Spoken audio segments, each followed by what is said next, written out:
এত সুন্দর বাড়ি, যে কোনো একটা উত্তম ঘর আমার ভগবানের জন্য রাখতে পারলে না? চিলে কোঠায় কেন?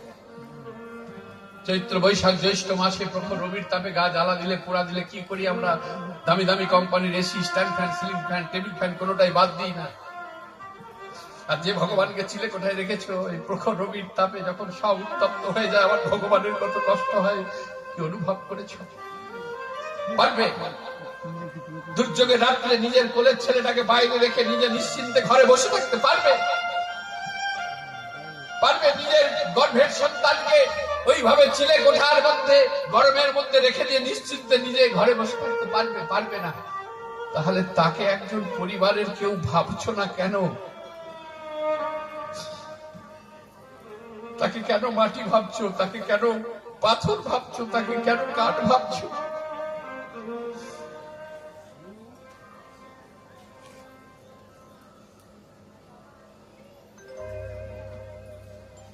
আমি বলতে পারি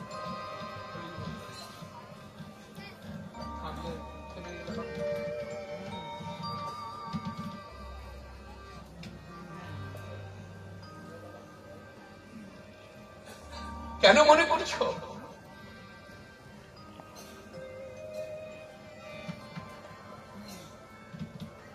একবার বর্ধমান জেলায় আপনারা যাবেন,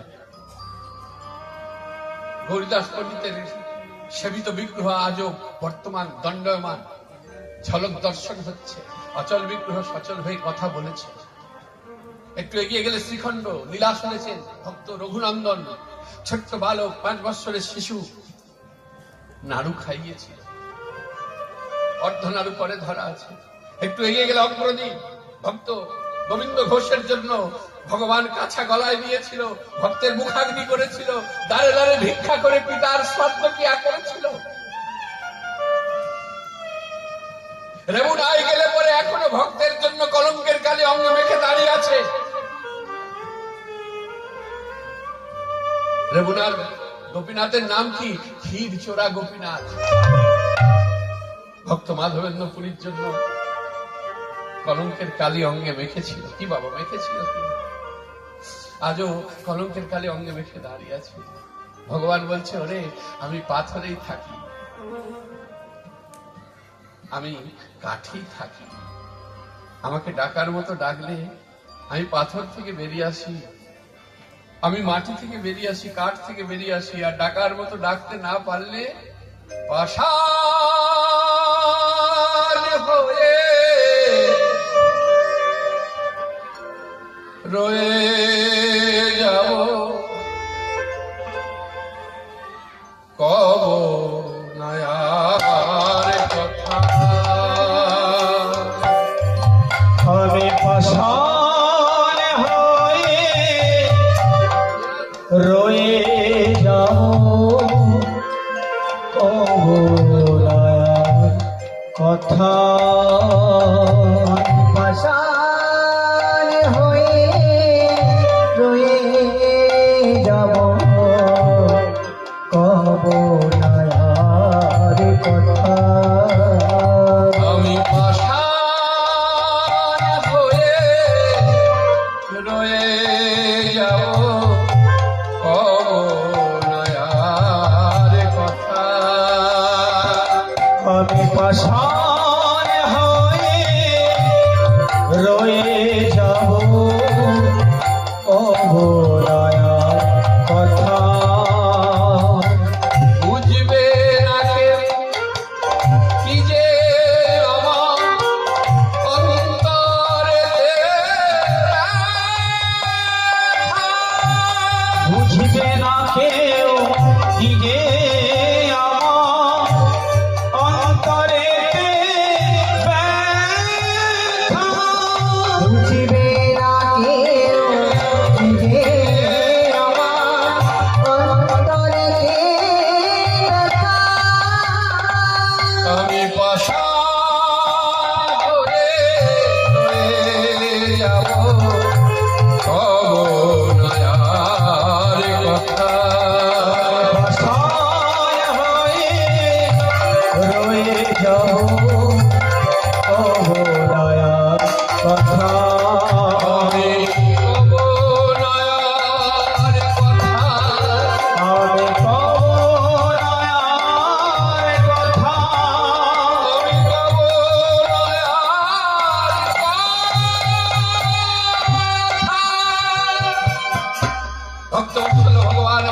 জন্য কি না করতে পারে।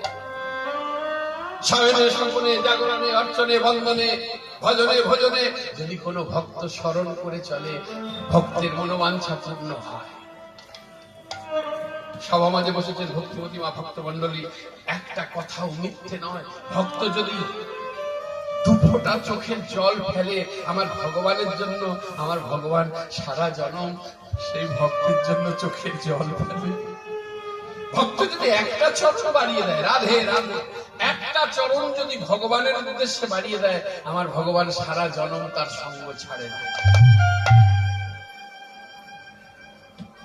স্মরণ ভক্তি যে দেখিয়েছিলেন বলে আপনারা জানেন, এই কথা আপনাদের জানা, এই শাস্ত্রের কথা আপনাদের জানা, যে পাগলা হাতির পায়ের তলাতে তাকে ফেলে দেওয়া হয়েছিল। কাকে? প্রহ্লাদ। আমার হরি রক্ষা করেছে। এই যে সামনে আসছে দোল পূর্ণিমা, দোল পূর্ণিমার আগের দিন কি হয়? নেড়াপোড়া। কেন এই নেড়াপোড়া সৃষ্টি? সেই তখন থেকে হয়েছে, তখন থেকে হয়েছে। যার নাম হোলিকা, হিরণ্যকশিপুরের বোনের নাম ছিল হোলিকা। সে তপস্যায় বলিয়ান হয়েছিল, একটা আশীর্বাদ পেয়েছিল, একটা চাদর, যেটা অঙ্গে ধারণ করে যদি আগুনের মধ্যে প্রবেশ করে তাকে আগুন স্পর্শ করতে পারবে না। হিরণ্যকশিপুর আদেশ, ভাইপোকে কোলে নিয়ে আগুনে প্রবেশ করেছিল। জানো তো, আমি তো আগুন প্রবেশ করলে আমার কিছু হবে না, কিন্তু আমার ভক্তবৎসল ভগবান ব্রহ্মদেবকে বলল, ব্রহ্মা আমার ভক্তকে রক্ষা করে। পবনকে বলল, তোমার গতি বাড়িয়ে না। পবনের গতি বেড়ে গেল। ব্রহ্মা তখন কি করলে?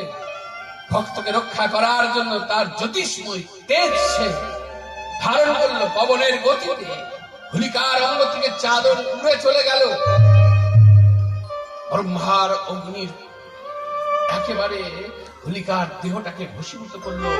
এখানে প্রমাণ করে দিল ভক্তের কাছে যে অধর্ম কখনো স্থায়ী হতে পারে না, মিথ্যা কখনো স্থায়ী হতে পারে না। অধর্ম নাশ হলো, ধর্মের স্থাপন হলো। ব্রহ্মা কোলে নিয়ে তাকে আগুন থেকে বাহির করে দিল। জ্বলন্ত আগুনও মৃত্যু হয়নি। কালকুটের বিষ কয়েদুকে দিয়েছে। কয়েদুর, এই নাও স্বামী, এতে কি আছে? হিরণ্যকশিপুরের স্ত্রী নাম, মানে প্রহ্লাদের মায়ের নাম হচ্ছে কয়েদু।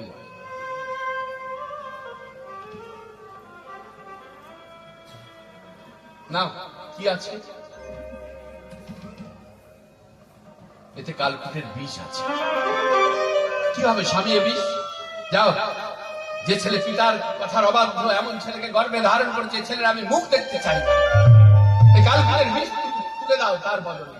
বলো তো, এখানে আমার অনেক মায়েরা রয়েছে, এমন কোন মা আছে, ছেলে কানা হোক, পোড়া হোক, বোবা হোক, কালা হোক, ছেলেটা তার ছেলে, পারবে কোন মা? এমন পাষাণ হৃদয়ের মা আছে যে ছেলের বদনে বিষ তুলে দেবে? এমন কি কোন মা আছে?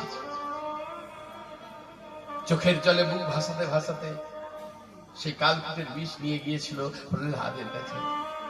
প্রহ্লাদ, বলো মা, কি নিয়ে এসছো? আমার জন্য খাবার নিয়ে এসছো। ওরে, এই যে বিষ, এটা খেলে যে তোর প্রাণ যাবে। কেন তুই ওই নাম করছিস? ছেড়ে দে না বাবা, ওই নাম ছেড়ে দে। কেন করছিস ওই নাম? এত প্রহার, এত যন্ত্রণা কি করে সইছিস বাবা? ছেড়ে দে ওই নাম। প্রহ্লাদ কি বলেছিল? মা, তুমি ঠিকই বলেছ, কিন্তু আমিও মনে মনে ভাবি, যে নাম করে এত দুঃখ, যে নাম করলে এত কষ্ট, এত যন্ত্রণা সইতে হয়, ওই নাম বলে কি হবে? কিন্তু জানো মা, যতবার আমি নাম ছাড়ি ছাড়ি ছাড়ি মনে ভাবি, ওই নাম আমার বদনে ছাড়ি না, ওই নাম আমায় ছাড়ে না। যতবার মনে ভাবি নাম ছাড়ি ছাড়ি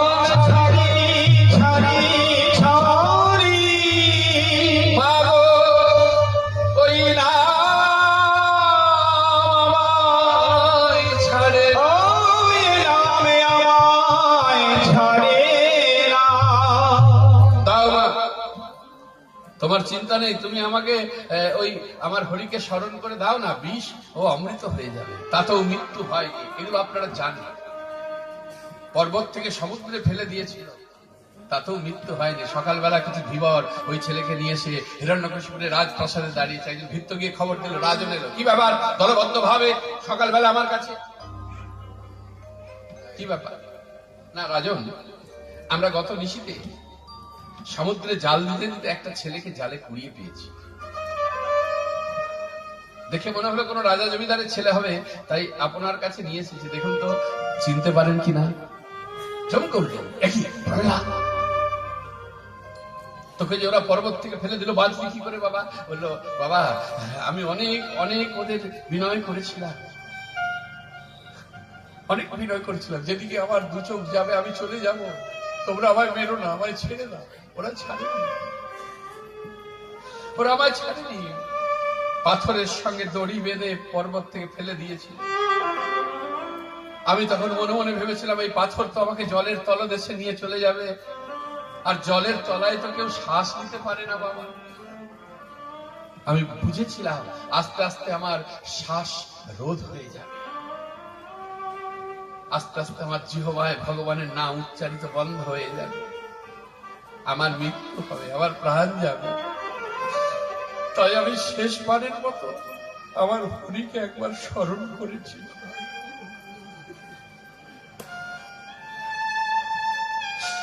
আমি বলেছিলাম, ওহে বিপদ ভদ্র, করুণা করো, কৃপা করো তোমার এই ভক্তদের। আমার ভগবান যেন পদ্ম ফুল দিয়ে জলের মধ্যে আমার শয্যা নির্মাণ করে দিয়েছিল, আমার মৃত্যু হয়নি। এটা আমার ছেলে, তোমরা যাও। সবাইকে পাঠিয়ে দিয়ে হাতে ধরে হিড় করে টানতে টানতে নিয়ে গিয়ে একটা ঘরের মধ্যে প্রবেশ করিয়ে দিয়ে জানলা দরজাগুলো সব বন্ধ করে দিল। একটা ধারালো তরবারি নিয়ে এসেছে প্রহ্লাদের কাছে। প্রহ্লাদ দেখ, ভালো করে তাকিয়ে দেখ, ঘরের জানলা দরজা সব বন্ধ, আমার হাতে ধারালো তরবারি। এখন যদি আমি তোর ধর থেকে মুন্ডুটাকে আলাদা করে দিই, তোকে কে রক্ষা করবে?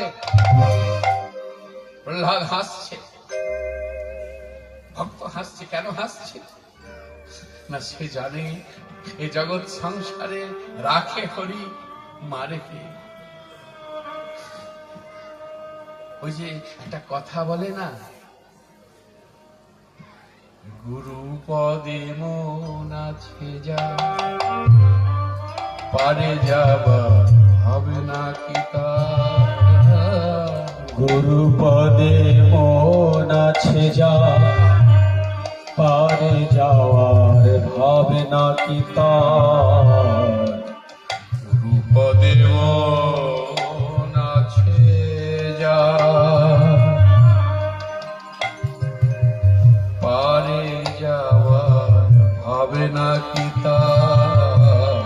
গুরু পদে মন আছে যা,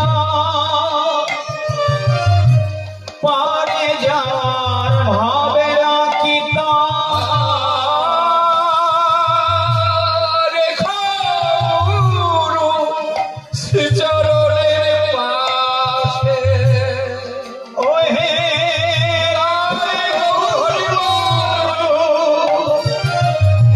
শ্রীচরণের পাশে।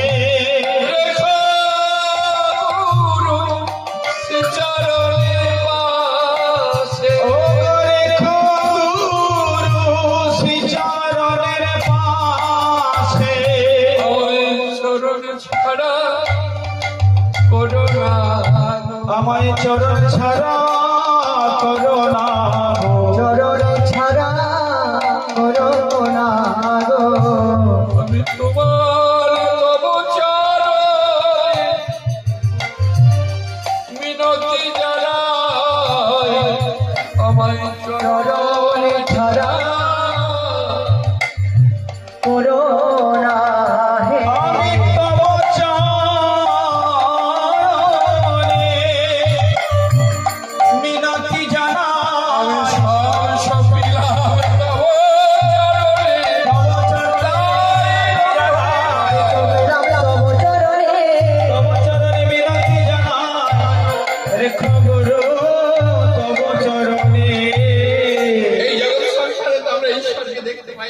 সঙ্গে কথা বলতে পারি না।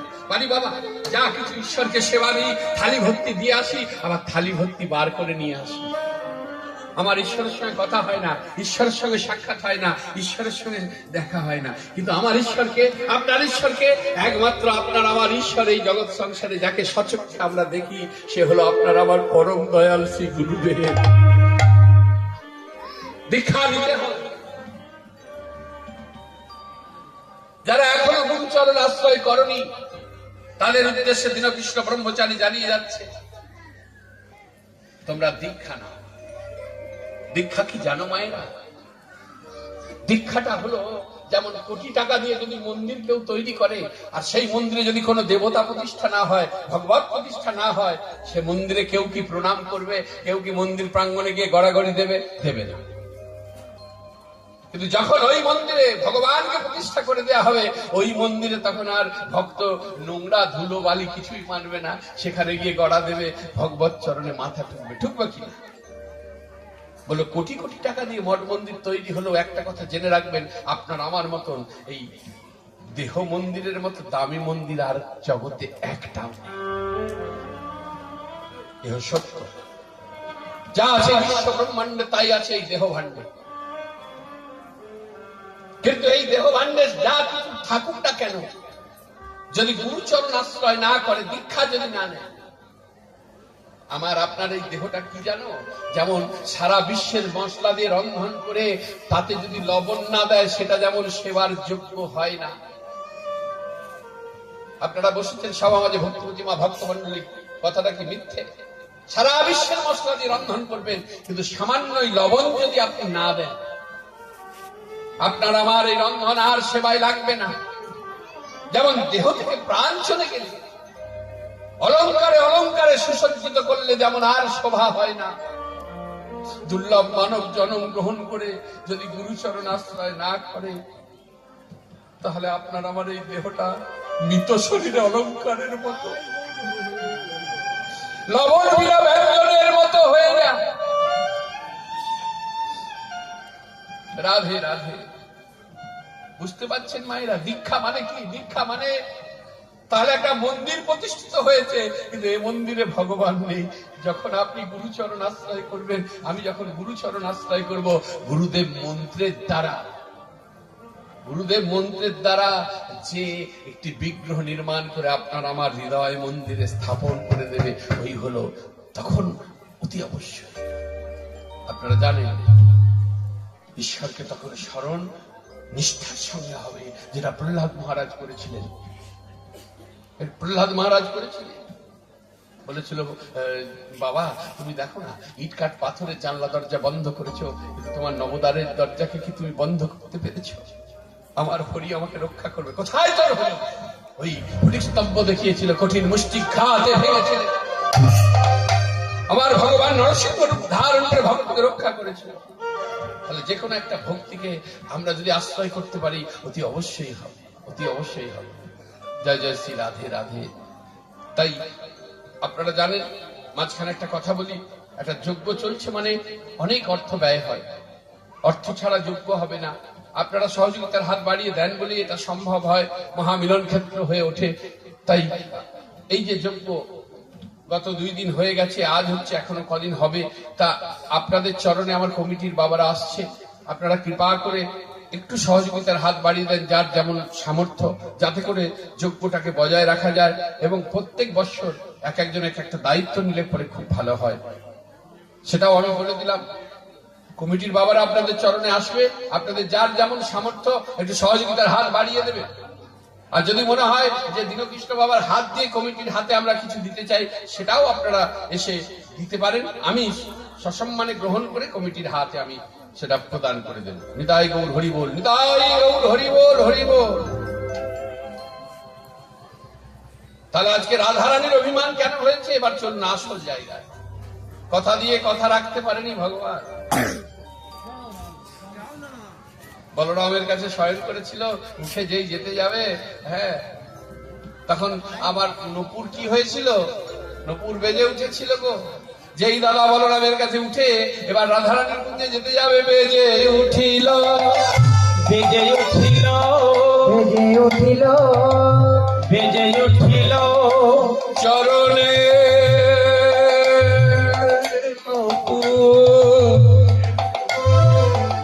বেজে উঠিল ওই চরণে বেজে উঠিল চরণে নকুল বেজে উঠিল রণ ঝন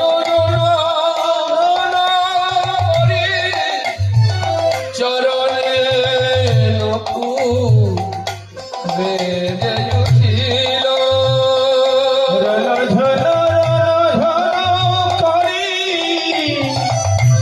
চরণে নকুর বেজে উঠিল ভয় পেয়ে গেল। নতুন যদি এমন করে বাজে তাহলে দাদা বলাই দাদার ঘুম ভেঙে যাবে। আস্তে আস্তে ডান হাত দেবে, বাঁ হাত জানতে পারবে না। চিত্তকে স্থির করে আপনারা ওখানেও দেবেন, কিন্তু মনটা এদিকে থাকবে।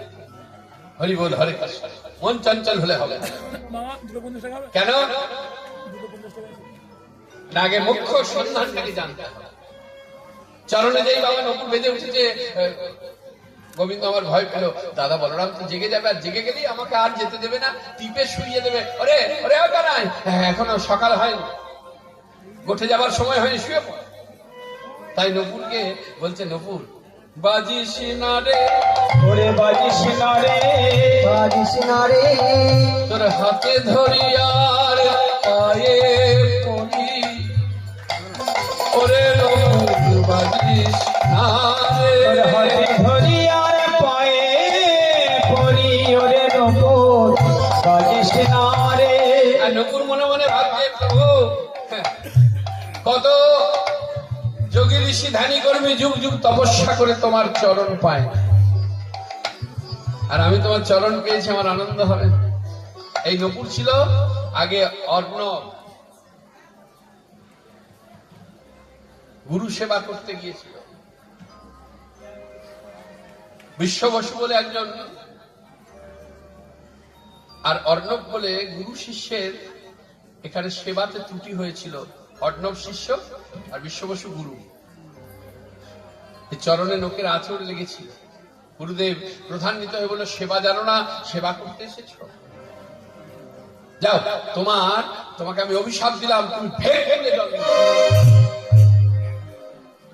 গুরুদেবের অভিশাপ ফলে গিয়েছিল, সাবধান, এই জগৎ সংসারে কেউ অভিশাপ দিলে লাগবে কিনা আমি জানি না, কিন্তু কারো গুরু কোন শিষ্যের প্রতি যদি প্রধান্বিত হয়ে অভিমানবশত অভিশাপ দিয়ে দেয়, ওটা কিন্তু বিফলে যাবে না।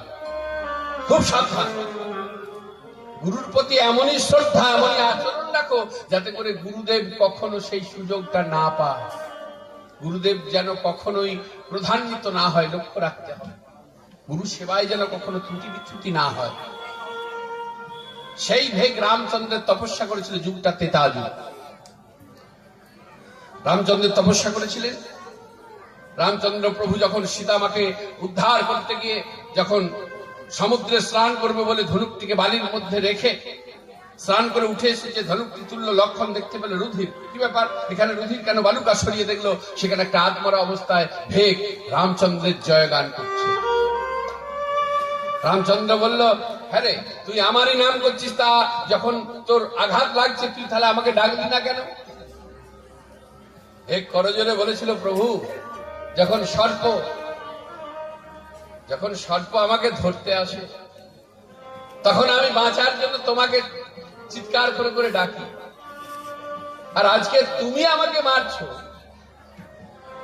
তাহলে আমি কাকে ডাকবো? হ্যাঁ, কাকে ডাকবো? আমাকে যখন সর্প তাড়া করে, আমাকে মারবো বলে, আমাকে ধরবে বলে আমি তোমাকে স্মরণ করি, তুমি আমায় রক্ষা করো, আর আজকে স্বয়ং তুমি নিজে মারছো, আমি কাকে ডাকবো? হরি বল। এই জগৎ সংসারও ঘটে, যাদের জন্য আমরা সর্বস্ব কিছু বলিদান দিই, যখন সেই আপনজনই ব্যথা দেয়, যন্ত্রণা দেয়, সেই কথা আর কার কাছে বলবো? হরি বল, হরে কৃষ্ণ। আমরা ব্যথার ব্যথিত হয়ে আপনজনের কাছেই তো বলি। তাহলে লক্ষ্য করে দেখুন মায়েরা, তখন রামচন্দ্র বলল, কি তুই চাস? বলল, আমি কিছু চাই না, আমি চাই আমার পরম দয়াল শ্রী গুরুদেব যেন আপনার চরণে আশ্রয়। নিজের জন্য চাইল না, রামচন্দ্র খুব সন্তুষ্ট হলেন। ওরে এমনও ত্যাগ, তোর তপস্যা, তোর ডাকে সন্তুষ্ট আমি হলাম, তুই বর চাইবি, তা তুই তোর জন্য কিছু না চেয়ে তুই পরম দয়াল গুরুদেবের জন্য বর চাইবি। এমন নিষ্ঠা এই জগতে আর পাবো বলে মনে হয় না। বেশ, তোদের দুইজনকেই আমার চরণে আমি আশ্রয় দেবো, তবে এই যুগে নয়, আগত দাপর যুগে আমি বৃন্দাবনে হব কৃষ্ণচন্দ্র। হরি বল। তুই আমার দক্ষিণ চরণের নপুর হবি, আর তোর গুরু মহাশয় হবে আমার বাম চরণের নপুর। তবে বাম চরণের নপুর একটু বড় হবে, আর দক্ষিণ চরণের নপুর একটু ছোট হবে। কেন? যেহেতু গুরুকে বড় করে রাখতে হবে, তাই আমার গোবিন্দের বাম চরণের নপুর একটু বড়, আর দক্ষিণ চরণের নপুর একটু ছোট। গুরু শিষ্য বিরাজ করছে, তাই বগলে চেপে ধরেছে।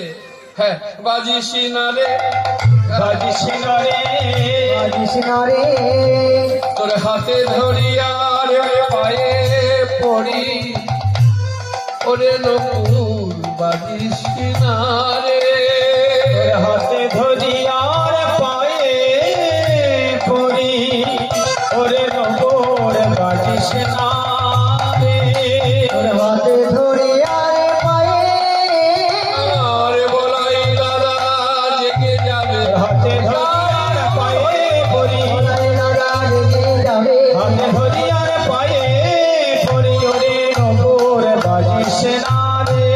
এবার লীলার তত্ত্বটা কোথায় যাচ্ছে দেখুন, চোরের মতো যাচ্ছে। হরিব, চোরের মতন কেন? না কেউ যদি দেখে ফেলে। গোবিন্দ আমার আজ চোরের মতো যাচ্ছে, আর চোরের মতো নয়, সে যে সত্যি চোর। তার মতন এই জগৎ সংসারে বড় ডাকাত, বড় চোর আর কে আছে? হরিবল হরিবল। আপনারা বলবেন, বাবা এত বড় কথা আপনি বলছেন আমার গোবিন্দকে নিয়ে, আপনার বাঁধছে না? না বাঁধছে না। কেন জানো? পার্থিব জগতের চোর ডাকাত যদি কোনো ঘরে চুরি করতে যায়, তার কিছু অমূল্য সম্পদ, সোনা হিরে টাকা পয়সা নিয়ে তারা চলে যায়। কি বাবা, তাই তো? কিন্তু আমার গোবিন্দ চোর, আমার গোবিন্দ ডাকাত যদি কোনো ভক্তের ঘরে চুরি করো, ব্যালেন্সটা খুব কমে যাচ্ছে, ব্যালেন্সটা ঠিক রাখবো। আমার গোবিন্দ চোর যদি মনে করে কোনো ভক্তের ঘরে চুরি করতে, সিদ্ধান্ত নিয়ে ফেলে, আর সিদ্ধান্ত নেবার পর যদি একবার সেই ভক্তের গৃহে প্রবেশ করে, সভাবাদে বসেছেন ভক্তিমতী মা ভক্তবন্ধু, সে ভক্তের কি হয় জানো? সে ভক্তের ঘরে কোন কোনায় কোন জায়গায় এক বিন্দু কিছু রেখে যায় না, তার সর্বস্ব কিছু লুণ্ঠন করে নিয়ে তাকে পথের কাঙাল করে দেয়। আর সেই ভক্ত ওই চোরের নাম নিয়ে পথে পথে কারো কাছে অভিযোগ করে না, আমার চুরি হয়েছে, আমার চুরি হয়েছে, আমাকে চোর ধরে দাও। সেই চোরের নাম নিয়ে নিয়ে পথে পথে ঘুরে বেড়ায়। তা চোরের মতো যাচ্ছে, যেখান দিয়ে যাবে একটাই মাত্র পথ। এইবার তত্ত্বটি কি বলছে? একটাই পথ, সেটা চন্দ্রাবলী কুঞ্জের পাশ দিয়ে। তাহলে এখানে আমাদের কি জীব শিক্ষা দিলেন? বললো, ওরে বলি হতজি, গোবিন্দের যেমন রাধারানী কুঞ্জে যাবার জন্য একটি মাত্র পথ, চন্দ্রাবলী কুঞ্জের পাশ দিয়ে দ্বিতীয় কোনো পথ নেই, ঠিক তেমনি আপনারও আমার একটাই পথ, যে পথে এসেছি আমাদের সেই পথেই যেতে হবে। নিতাই গৌর হরি। আমাদেরও দ্বিতীয় কোনো পথ নেই। আছে বাবা? এবার চন্দ্রাবলীর কুঞ্জের পাশ দিয়ে যাবে, ভগবানের সব লুকানো যায়, তিনটি জিনিস লুকানো যায় না, অঙ্গ, গন্ধ, বাঁকা অঙ্গ আর চরণের চিহ্ন। চন্দ্রাবলীর সখী সেটা জানতে পেরে গন্ধ নাসিকায় পেয়ে চতুরের শিরোমণি আসছে খবর দিল। চন্দ্রাবলী কি করেছিল? একেবারে পথ আটকে দুটি বাহু প্রসার করে দাঁড়িয়েছিল, আমার গোবিন্দ আসবে।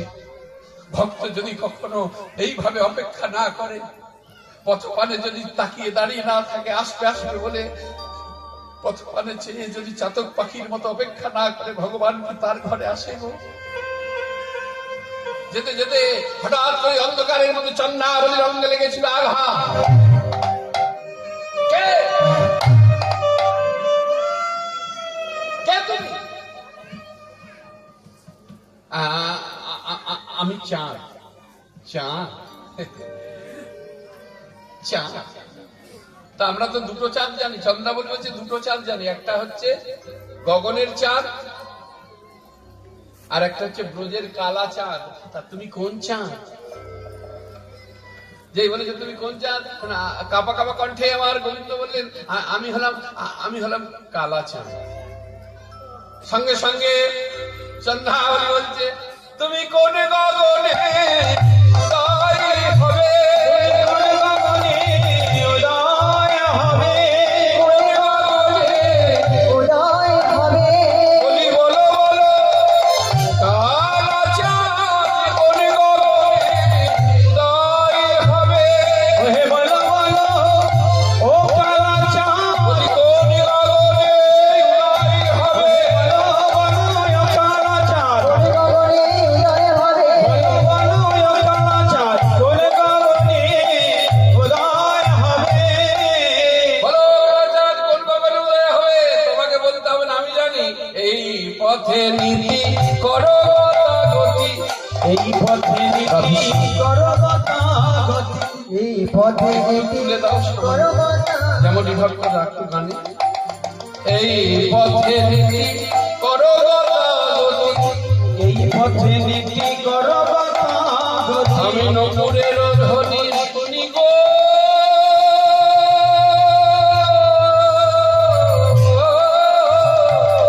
এই পথে নীতি করো গতাগতি, নপুরের ধ্বনি শুনে, নপুরের ধ্বনি শুনে, শোনে রাধা শোনে বা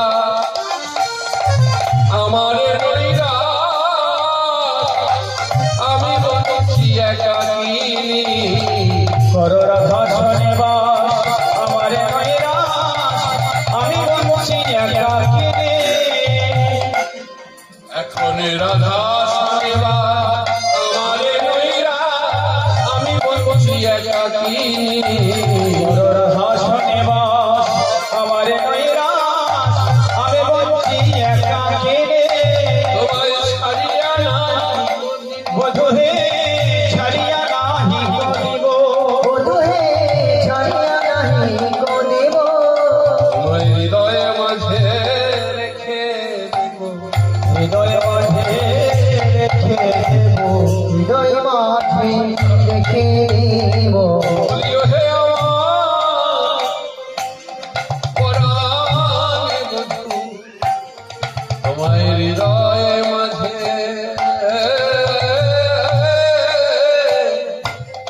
রেখো। ওহে আমার পরাণ বধূ, তোমায় হৃদয় মাঝে রেখে দেব, ওহে আমার পরাণ সদাই তোমায় দেখতে পাবো, হে আমার পরাণ বধূ, তোমায় দেখতে পাবো ওহে আমার পরাণ বধূ, হৃদয় মাঝে রেখে দেব। কিন্তু গোবিন্দ থাকবে কেন? গোবিন্দ থাকবে কেন গো?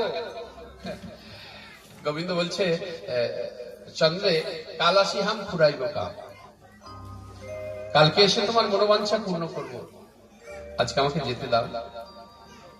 কিন্তু চন্দ্রাবলী বলছে আমি জানি বন্ধু, জানি এই জগৎ সংসারে কার এমন শক্তি আছে যে তোমাকে ধরতে পারে। হরি বল। মা যশোমতী তোমায় বাঁধতে পারেনি, যতবার বাঁধতে গেছে দু আঙুল করে দড়ি কম পড়েছে। কি গো মায়েরা মনে পড়ছে? যার কারণে আরতি যখন করেন চরণে কবার করতে হয়?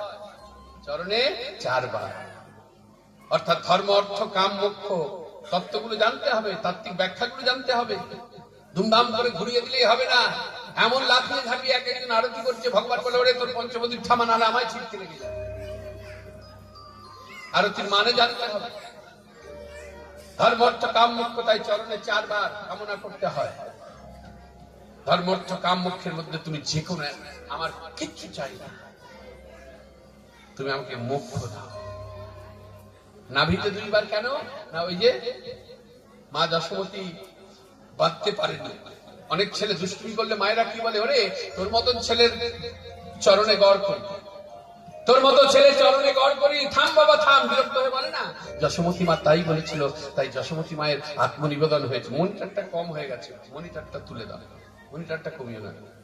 হ্যাঁ, জয় রাধে।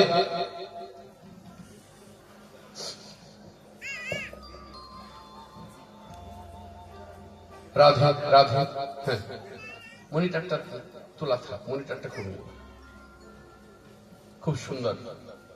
আপনাদের অসুবিধা হচ্ছে না তো শুনতে? হরি বল, জয় শ্রী রাধে। বলছি যে অসুবিধা যদি হয় বলবেন, তাহলে আমি মিলন করে দেবো। হ্যাঁ, রাধে রাধে। মায়েরা বলছে না অসুবিধা হচ্ছে। বেশ, ধন্য হলাম। তোমরা আমার সৎমা। সৎমা বললাম বলে যেন আবার অভিমান করো না। আমি ওই সৎমা বলিনি অপরের ছেলে বলে ঘৃণা করে, সময় সেবা দেয় না, প্রহার করে। আমি বললাম সৎ মা। সৎ মানে ভালো, অর্থাৎ আপনারা আমার সকলে ভালো মা। তাই যখন আমি মাঝে মাঝে জিজ্ঞাসা করব, বুঝতে পারুন বা না পারুন, মিছিমিছি ঘাটটা নাড়বেন। আমি মনে ভাববো মায়ের আমার ভালো বুঝতে পারছে, আমার বলতে ভালো লাগবে। রাধে রাধে। কেউ কথা বললে আর সেই কথায় যদি হু কেউ না দেয়, তার কথা বলতে বা গল্প করতে ভালো লাগবে। জয় জয় শ্রী রাধে। এই যে আত্মনিবেদন হয়ে গেল, আত্মনিবেদন না হলে তো আর ভগবান ধরা দেয় না। সঙ্গে সঙ্গে ভগবান বাধা করেছিল। তাই ওই দুইবার হচ্ছে নাভি দেশে। কেন? দামোদর ব্রত মাসে দামোদর অষ্টকম আমাদের পাঠ করতে হয়। দামোদর ব্রত নিয়ম করে পালন করতে হয়। দামোদর, উদর মানে কি? উদর মানে পেট, আর দাম মানে রশি গো, রশি। তাই দুইবার আত্মনিবেদনের জন্য নাভিতে করতে হয়। বদনে তিনবার, অর্থাৎ ব্রহ্মা বিষ্ণু মহেশ্বর তিন দেবতাকে স্মরণ করতে হয়। আর সর্বাঙ্গে 7 বার, মানে সপ্তলোককে স্মরণ করতে হয়। তাহলে সেইভাবে আমাদের জীবন পরিচালনা করতে হয়। তাহলে তোমাকে যদি কেউ ধরবো বলে ধরতে পারবে, এটা সত্য নয়। জানি আমি তোমাকে ধরে রাখতে পারবো না। তবে তোমার কাছে আমার একটা কথা। বলো বলো বলো, তাড়াতাড়ি বলো, আমার সময় নেই, আমাকে যেতে হবে। বলো তুমি তো যাবে আমি জানি, তবে তুমি যে চলে যাবে, যাবার আগে আমার 3টে প্রশ্নের উত্তর দিয়ে যাও। রাধে রাধে। ভক্ত আর ভগবানের কেমন কথা হচ্ছে দেখো। হরি বল, হরি বল, হরি বল। ভক্ত আর ভগবানের মধ্যে কেমন কথা হচ্ছে? ভগবানকে ভক্ত বলছে আমার 3টে প্রশ্নের উত্তর তোমাকে দিতে হবে। এবার ভগবান মনে মনে হাসছে, বলছে আমার তো অজানা কিছু নেই, বলো বলো বলো। কিন্তু বারে বারে ভগবান যে ভক্তের কাছে হেরে যায় সে খেয়াল থাকে। অতীতেও হেরেছে, বর্তমানেও হারছে, আবার ভবিষ্যতেও হারবে। কেন ভগবান এত হারে? কেন কেন জানো মায়েরা? বাবা আমার ভগবান হারে এই কারণে, বললো জেতার থেকে হারার আনন্দ বেশি। নিতাই গৌর হরি।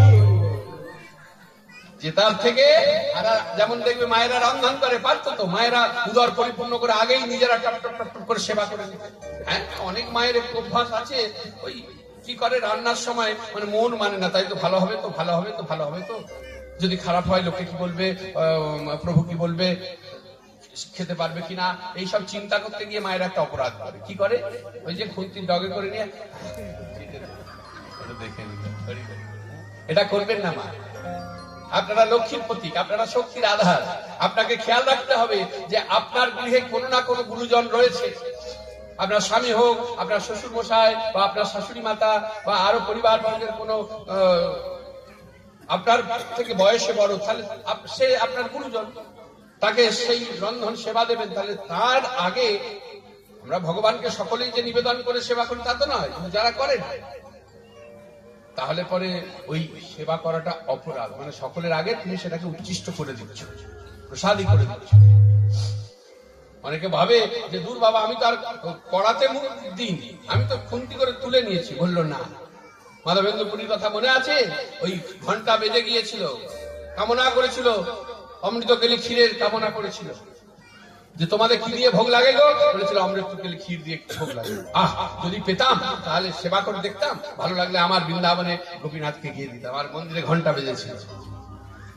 তখন সন্ন্যাসী গালে ঠাস ঠাস করে চড় মেরেছিল নিজের গালে। কেন না, হে প্রভু আমি এই সন্ন্যাসী, এই ভক্ত, হ্যাঁ তোমার সেবা হলো না, তোমার সেবার আগেই আমি প্রসাদের কামনা করলাম, বাসনা করলাম, এটা ভেবেই যদি তাহলে অপরাধ হয়, তাহলে আপনারা নিয়ে প্রসাদ পাচ্ছেন, তাহলে কি হচ্ছে বুঝতে পারছেন? এগুলো থেকে একটুখানি, ওই জন্য একটু সঙ্গ, একটু সৎসঙ্গ, সাধু সঙ্গ। এখন তো এসব বেশিরভাগ বাড়িতেই দেখবেন, বড় বাড়ি তৈরি হয়, বৈঠকখানা নেই।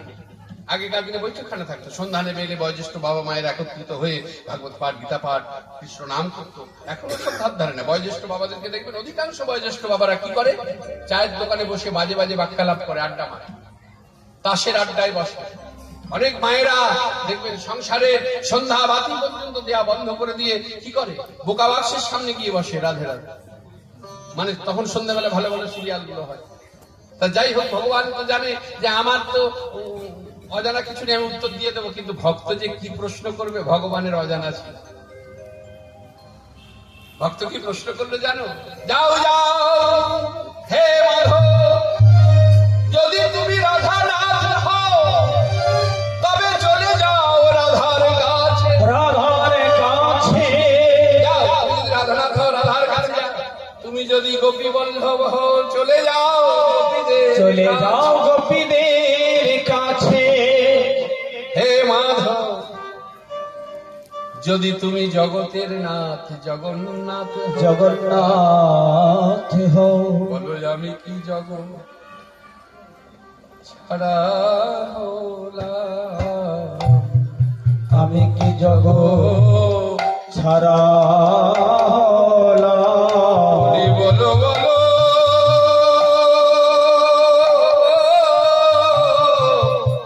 হে গোবিন্দ,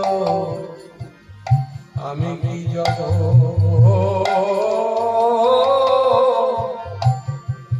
ছাড়া হে বলো হে গোবিন্দ, বলো আমি জগৎ ছাড়া। হে বলো হে গোবিন্দ, জগতে ছাড়া হলো হে বলো হে গোবিন্দ, আমি কি জগৎ ছাড়া হলাম।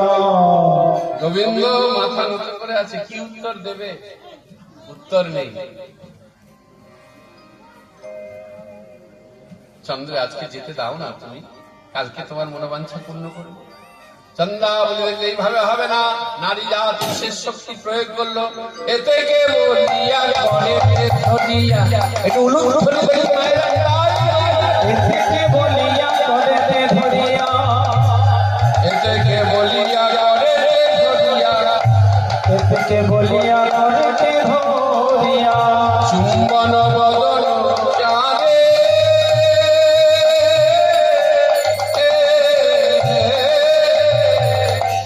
এতে কে বলিয়া করতে ধরিয়া, চুম্বন বদন চারে, চুম্বন বদন চারে, রসিকোনা হইয়া ভাবর পড়িল বিষম ভাবে, রসিকনগর হইয়া পাপর পড়িল বিষম ভাবে। বলি চন্দার ভাবে পড়ে গেল, চন্দার ভাবে পড়ে গেল, পড়ে গেল বলি আর রে চন্দার ভাবে পড়ে গেল ও যে যে বলি চন্দার ভাবে পড়ে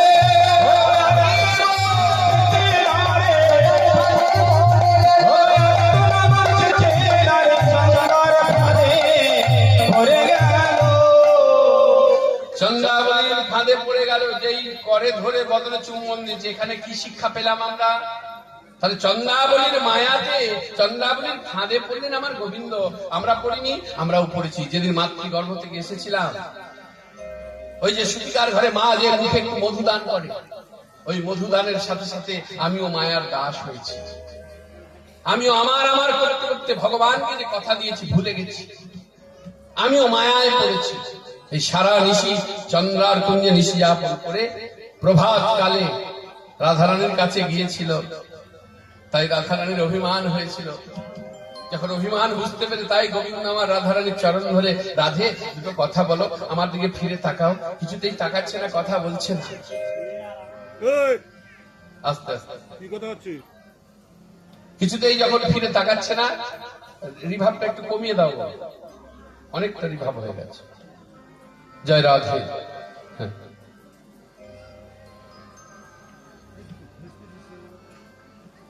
যখন কিছুতেই কথা বলছে না, তখন গোবিন্দ আমার কি করলো? আপনারা লীলাটাকে আস্বাদন করুন, এই জায়গাটাকে একটু অনুভব করুন।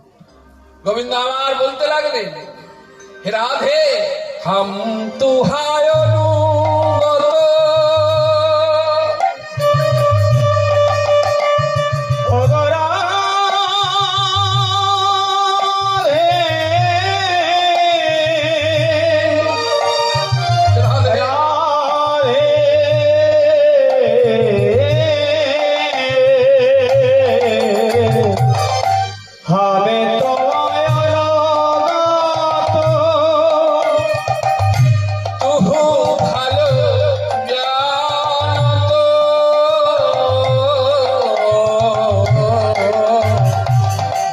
আমি তোমায় অনুগত,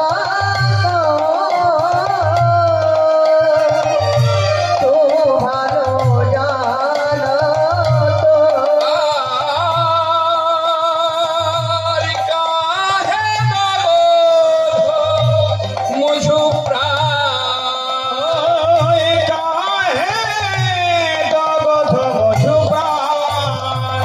আমি তোমায় ছেড়ে কোথায় যাব? কোথায় যাব? যদি সুন্দরী মধু মুখ না এর অভি, প্রভু যদি সুন্দরী মধু মুখ না হেরবে, প্রভু যদি সুন্দরী মধু মকর হে রবি।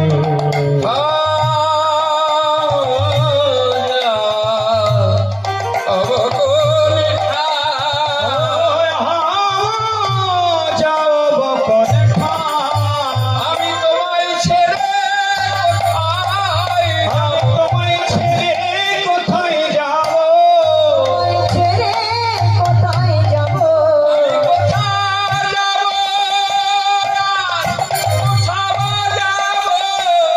আমি তোমায় ছেড়ে কোথায় যাব? আমি কোথাও যাব না, কোথাও যাব। রাধা নামের সাধা, আমি কোথাও যাব না, কোথাও যাব। রাধা রাধে সাধা দাসী, কোথাও যাব না, কোথাও যাব। তোমায় ছেড়ে কোথায় যাব? একই কথা দুই মানে। রাধে, তুমি যদি গ্রহণ না করো, আমি কোথায় যাব আর কোথায় বাজাবো? এই রাধা নামের সাদাবাসী। আহা, বৈষ্ণব পদাবলীর মধ্যে কি অপূর্ব তার। এত করেও যখন হলো না, রাধারানী যখন কথা বলছে না, মায়েরা একটু আস্বাদন করুন। ভক্তিমতী মা ভক্তমন্ডলী সভাতে বসেছে, তখন আমার গোবিন্দ সর্বেশ্বর রাধারানীর চরণে লুটিয়ে পড়লেন।